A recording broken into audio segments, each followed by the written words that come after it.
Saint John of God 1495ல Portugal நாட்டுல பிறந்திருக்காரு. சின்ன வயசுலயே வீட்டை விட்டு ஸ்பெயின் நாட்டுக்கு ஓடி போய் ஒரு பண்ணையாரோட ஆடு மேய்க்கும் வேலை செஞ்சிருக்காரு.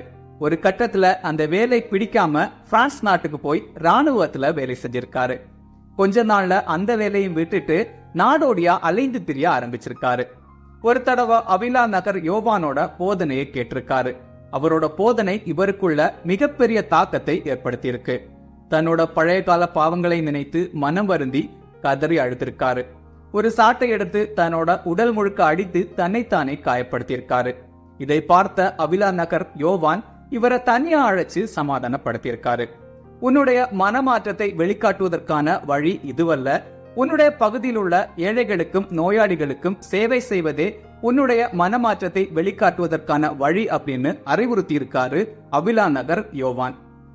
அடுத்த நாளே ஜான் தன்னுடைய பகுதியில் உள்ள ஏழைகளுக்காகவும் நோயாளிகளுக்காகவும் சேவை செய்ய ஆரம்பிச்சிருக்காரு. நடக்க முடியாத நோயாளிகளை தன்னோட தோள்கள்ல சுமந்து அவங்களுக்கு மருத்துவ உதவிகளை செஞ்சிருக்காரு. இவர் செய்யும் சேவைகளை பார்த்து பல பேர் இவரோடு சேர ஆரம்பிச்சிருக்காங்க. ஜான் எல்லாரையுமே ஒருங்கிணைத்து நன்மை செய்யும் சகோதரர்கள் அப்படிங்கிற சபையை நிறுவியிருக்காரு.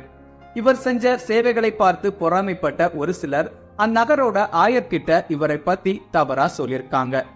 ஆயர் ஜானை அழைத்து, நீ உன்னுடைய இல்லத்தில் விலை மாதர்களையும் பாவிகளையும் அழைத்து அவர்களுக்கு சேவை செய்கிறாய் அப்படின்னு குற்றம் சாட்டியிருக்காரு.